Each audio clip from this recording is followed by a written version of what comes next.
நீதிமன்றத்தை அவமதிக்கும் வகையில் எந்த கருத்தையும் தான் தெரிவிக்கவில்லை என அமைச்சர் ரகுபதி விளக்கமளித்துள்ளார். திருப்பரங்குன்றம் தீபத்தூண் வழக்கு விவகாரத்தில் சென்னை உயர்நீதிமன்றத்தின் தீர்ப்பை சுட்டிக்காட்டி அமைச்சர் ரகுபதி கருத்து தெரிவித்திருந்தார்.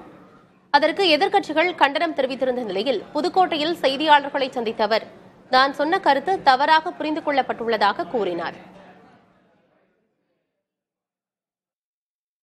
பேய் இருக்குன்னு சொல்லியிருக்காங்க, நான் அதுக்கு சுடுகாடு சொல்லியிருக்கேன், என்ன தப்பு? நீதிபதிகள் பேய்க்கதை, அரசு பேய்க்கதை சொல்லுகிறது என்று சொல்லுகின்ற பொழுது ஒரு அமைச்சர் சுடுகாட்டிலே தான் பிணம் எதிர்க்கப்பட வேண்டும், நடுரோட்டிலே எதிர்க்கப்படக்கூடாது என்று சொல்வதிலே என்ன தவறு இருக்கிறது? சொல்லுங்க. தீபமேற்றுவதை நான் ஒப்பிட்டால் அதே கிடையாது. அதாவது தவறாக புரிந்து கொள்கிறீர்கள். ஒரு உதாரணம் சொல்ல வேண்டும். ஒரு இடத்திலே தீபம் ஏற்றப்படுகிறது என்று அவர்கள் சொல்லுகிறார்கள். அதற்கான ஆதாரம் இருக்கிறதா என்று கேட்கிறோம். ஆதாரம் இல்லை. ஆனால் நீதிமன்றம் தீபம் ஏற்ற வேண்டும் என்று சொல்லுகிறது. அப்பொழுது நாங்கள் என்ன சொல்லுகிறோம்? ஒரு உடனடியாக ஒருவர் நடுரோட்டிலே தான் நான் பிணத்தை எரிக்க வேண்டும் என்று சொன்னால் பிணத்தை எரிக்க சொல்லுவீர்களா? அது சுடுகாட்டிலே தானே எரிக்கப்பட வேண்டும். அதைத்தான் நான் சொல்லியிருக்கிறேனே தவிர நீதிமன்றத்தை அவமதித்து நான் எதுவுமே சொல்லவில்லை.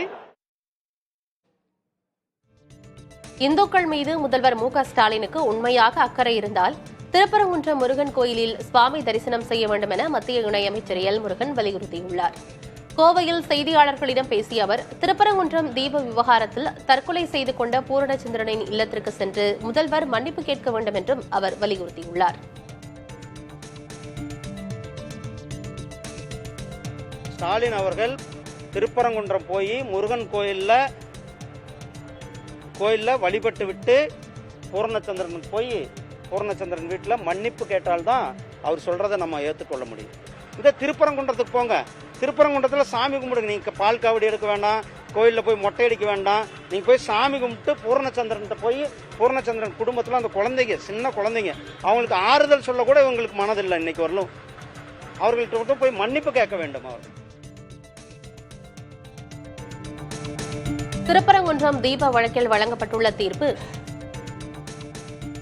நீதித்துறையின் மீதான மக்களின் நம்பிக்கையை தகர்ப்பதாக உள்ளது என்று விசிக தலைவர் தொல் திருமாவளவன் தெரிவித்திருக்கிறார். அவர் வெளியிட்டிருக்கும் அறிக்கையில் நீதிமன்ற தீர்ப்பு அரசமைப்பு சட்டத்திற்கு எதிரானதாகவும் சமூக நல்லிணக்கத்தை கெடுக்கும் விதமாகவும் அமைந்துள்ளதாக கூறியுள்ளார். ஆதாரம் இல்லாமல் நம்பிக்கை அடிப்படையில் வழங்கப்பட்ட தீர்ப்பு சமூக நல்லிணக்கத்தை பாதிக்கும் என்பதால் இதை எதிர்த்து தமிழக அரசு மேல்முறையீடு செய்ய வேண்டும் என்றும் திருமாவளவன் வலியுறுத்தியுள்ளார்.